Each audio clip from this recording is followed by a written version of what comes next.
You're a teacher reusing a post from your supervisor or your coach. I'm going to show you a method to reuse a post that includes a Google form so that you make sure that you get the responses that belong just to your students.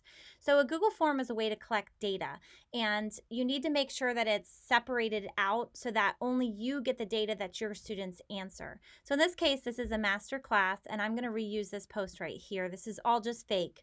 And this is a chapter 1 response sheet, which is a Google form. All right, notice it's called chapter 1 response sheet. So I'm going to go into just a fake class. Let's pretend that this is history period 1.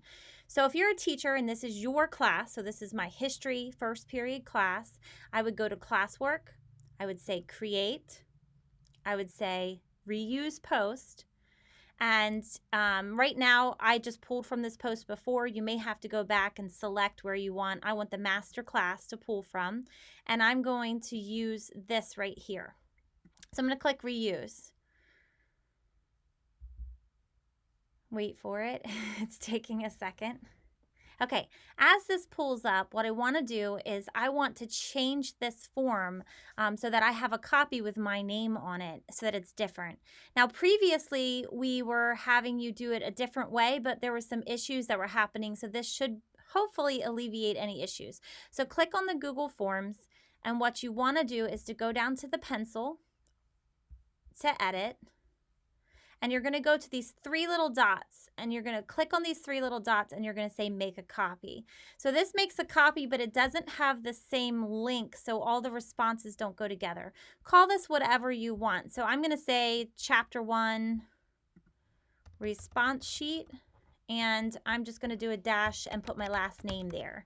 You could do the same thing if you want to. Notice that it's saying folder, so it's going to save it inside my class folder because this is the history class. So I'm going to say okay, and once this is done, it brings it back here. See, it's now named Chapter 1 Response Sheet McCoy. That is the copy that I made. I'm going to close that out, and I'm going to go back to here to the history. Now this one, if I click on this one, this is the original one. This is not the copy that I made. So I need to delete that. So what I would do is just close that out, delete it, and I would add the copy from my Google Drive. So add Google Drive, and I'm going to click on the chapter 1 response.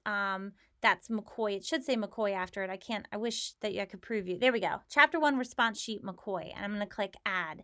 So now if I click this and go into it, I should see that this is the one that I named, that just my students, as they answer it, it will segregate that data, their responses for just my students.